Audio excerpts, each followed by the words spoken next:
ప్రేక్షకులందరికీ నమస్కారం. ఈరోజు మన స్టూడియోలో ప్రముఖ ఆధ్యాత్మికవేత్త, వేదిక్ ఆస్ట్రాలజర్ అవినాష్ దాస్ గారు మనతో ఉన్నారు. గురుగారితో మాట్లాడేద్దాం. గురుగారు నమస్కారం. గురుగారు నమస్కారం అండి.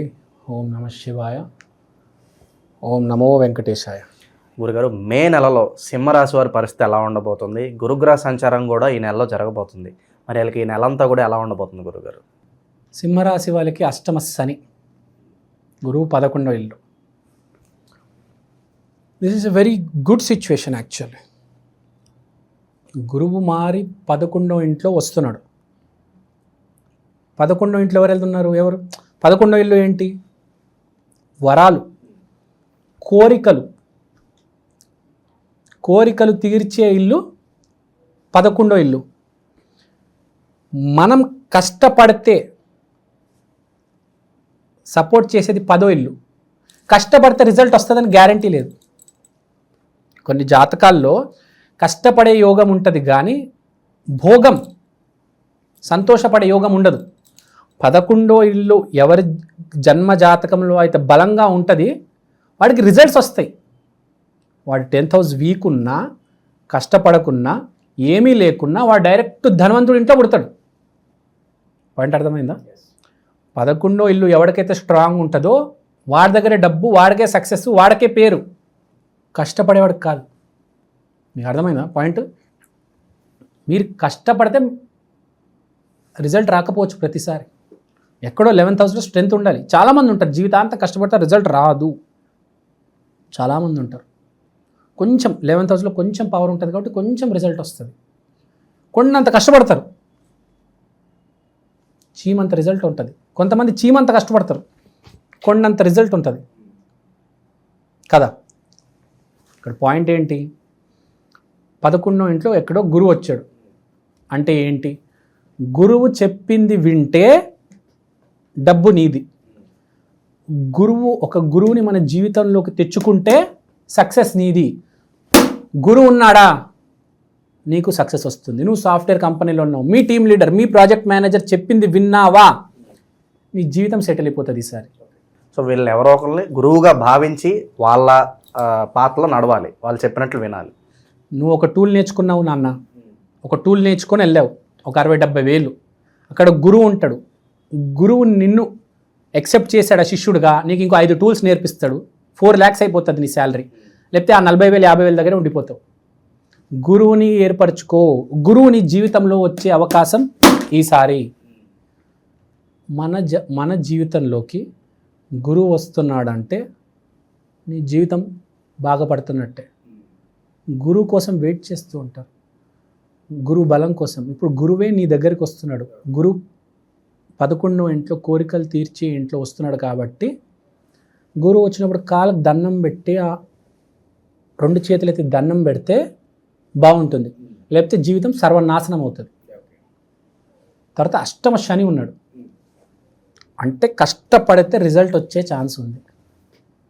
అష్టమ శని అంటే విపరీతంగా పగలు రాత్రి కష్టపడతాడు, కానీ సక్సెస్ ఇచ్చేది ఎవరు? గురువు హెల్ప్ తీసుకుంటే సక్సెస్ వస్తుంది. సో 2 కాంబినేషన్తో వీళ్ళకి సక్సెస్ రావచ్చు. అట్టర్ ఫ్లాప్ కూడా అయిపోవచ్చు. గురువు అనుగ్రహం లేక, ఎలా కష్టపడాలో తెలియక ఉన్న జాబును కూడా నాశనం చేసుకొని రోడ్డు మీద పడే అవకాశం కూడా ఉంది. అలాంటి వాళ్ళు చాలామంది గొప్ప వాళ్ళు ఉంటారు. అన్నీ పాడు చేసుకొని రోడ్డున పడి నిరుద్యోగంగా మిగిలిపోయి చివరికి ఊరు వెళ్ళిపోయి అక్కడ ఏడ్చుకుంటూ అలాంటి వాళ్ళు కూడా ఉంటారు భూమి మీద. కాబట్టి ఈసారి గురువు అనుగ్రహం, దత్తాత్రేయ, దక్షిణామూర్తి, రాఘవేంద్ర స్వామి, దత్తాత్రేయ గుడికైతే థర్స్డే రోజు కంపల్సరీ వెళ్ళాలి. అష్టమ శని ఉంది. నేను నాశనం చేసే యోగం కూడా ఈసారి రెడీగా ఉన్నాడు ఒకటి నేను నాశనం చేయడానికి. నువ్వు నాశనం అయిపోతావా, బాగుపడతావా, 2 నీ చేతిలో ఉన్నాయి. చాలా చిన్న డిఫరెన్స్. మీ గురువుని తురై అంటే అయిపోయింది, ఫినిష్, నీ జీవితం అయిపోయింది. మీ గురువు కాలు పట్టుకొని ఏడుస్తే చాలు, నీ లైఫ్ సెటిల్, నీ జీవితం సెటిల్. కోట్లు విల్లాలు, బంగ్లాలు, హెలికాప్టర్ దాకా వెళ్ళిపోవచ్చు. ఇప్పుడు విరాట్ కోహ్లీ ఉన్నాడండి, వాళ్ళ గురువు కంటే గొప్పవాడా అంటే ఆటలో వాళ్ళ గురువు కంటే గొప్పవాడే, అందరికంటే గొప్పవాడు. కానీ గురువు రెస్పెక్ట్ ఇచ్చి మీరే నా దైవం అని చెప్పి అంత వాళ్ళ గురువు పేరు, విరాట్ కోహ్లీ గారు గురువు పేరు ఉన్నారు, రాజేష్ శర్మ సంథింగ్ అతని పేరు, I'm really sorry I forgot. అతను గురువుకి రెస్పెక్ట్ ఇచ్చారు, ఇప్పుడు కూడా ఫోన్ చేసి మాట్లాడతారు విరాట్ కోహ్లీ గారు. కాబట్టి అంత సక్సెస్ ఉన్నారు ఆ మనిషికి. వాళ్ళ భార్య అంటే అనుష్క శర్మకి, వాళ్ళ భార్య అంటే శుక్రుడు, గురువు అంటే ఇంకా వాళ్ళ క్రికెట్ కోచ్. వీళ్ళిద్దరికి రెస్పెక్ట్ ఇస్తున్నాడు కాబట్టి దేవుడు అంత ఆకాశం మీద పెట్టాడు అతన్ని. వేల కోట్లలో ఉన్నాడు ఇవాళ. విరాట్ కోహ్లీకి ఆట వచ్చే ఆట రాత తర్వాత అతనికి ఎంత ఆట వచ్చు మనకు తెలుసు, కానీ నంబర్ 1 పొజిషన్లో ఉన్నాడు ఇవాళ అతను. అర్జున్కి ఒక గురువు ఉన్నాడు, అతని పేరేంటి? కృష్ణుడు. అర్జున్కి కృష్ణుడు ఉన్నాడు కాబట్టి సక్సెస్ అయ్యాడు.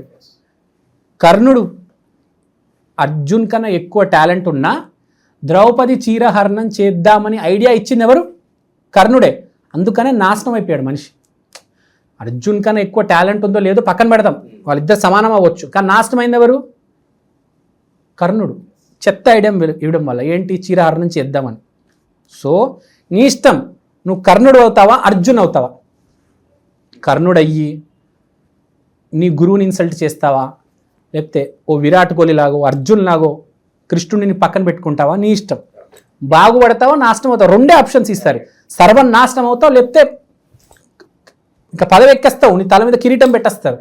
నీ ఇష్టం. రెండిట్లో ఏదైనా జరగచ్చు. ఓకే. ఇక మనీ ఫ్లో ఎలా ఉంటుంది గురుగారు వీళ్ళకి? సో అతివృష్టి అనావృష్టి అంటారు.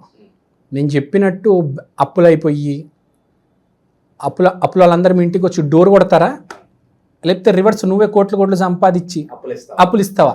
నీ ఇష్టం. అంటే బాగుపడతావా నాశనం అయిపోతావా?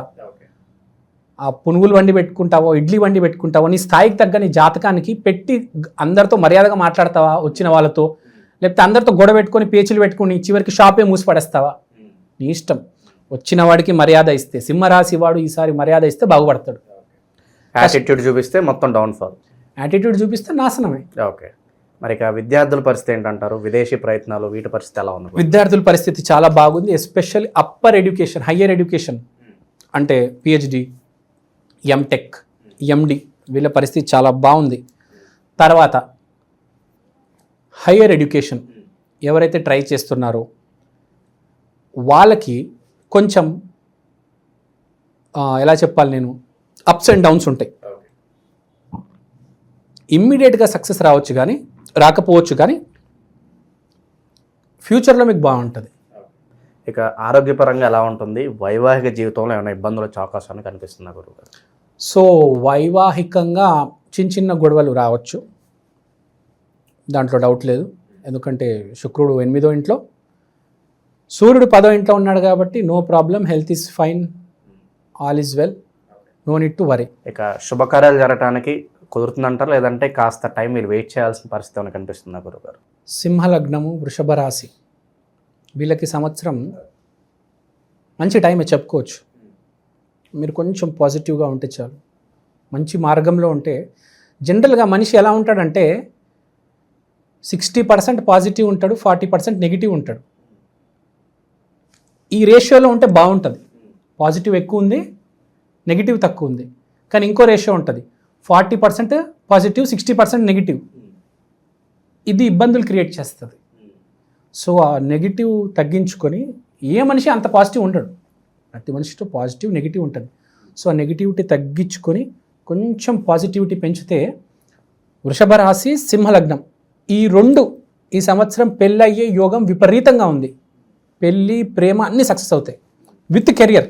వృషభ రాశికి కొంచెం ఈజీగా ఉంటుంది, సింహలగ్నం వాళ్ళకి కొంచెం ఒక కండిషన్ ఉంటుంది, గురు మర్యాద. సూపర్ సక్సెస్ ఇద్దరు. ఈ సంవత్సరం ఇద్దరికి బాగుందంటే నేను వీళ్ళకే చెప్తా ఫస్ట్. తర్వాత వీళ్ళు గురు రెమెడీ చేసుకుంటేనే బాగుంటుంది. గురువుకు సంబంధించిన రెమెడీ అంటే దత్తాత్రేయ, దక్షిణామూర్తి. స్పెషల్గా సింహం కాబట్టి దక్షిణామూర్తిని ఎక్కువ ఆరాధించాలి వీళ్ళు.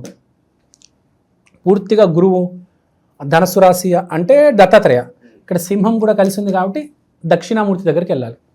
సో దక్షిణామూర్తి ఆరాధన తూచా తప్పకుండా కంపల్సరీ చెయ్యాలి. అది. సో మనము ఇప్పుడు రెమెడీస్ చెప్పేశాము, వైవాహిక జీవితం చెప్పేశాము, ఆరోగ్యం ఎలా ఉంటుంది చెప్పేశాము, కెరీర్ ఎలా ఉంటుంది చెప్పేశాము, స్టూడెంట్స్కి ఎలా ఉంటుంది చెప్పేశాము, అంతా బాగుంది. So no need to worry, take care, all is well, God is with you. ఓవరాల్గా సింహరాశి వారికి ఈ నెల ఎలా ఉంటుందో చాలా బాగా వివరించారు గురుగారు. ధన్యవాదాలు. ధన్యవాదాలు. Thank you. జై శ్రీరామ్.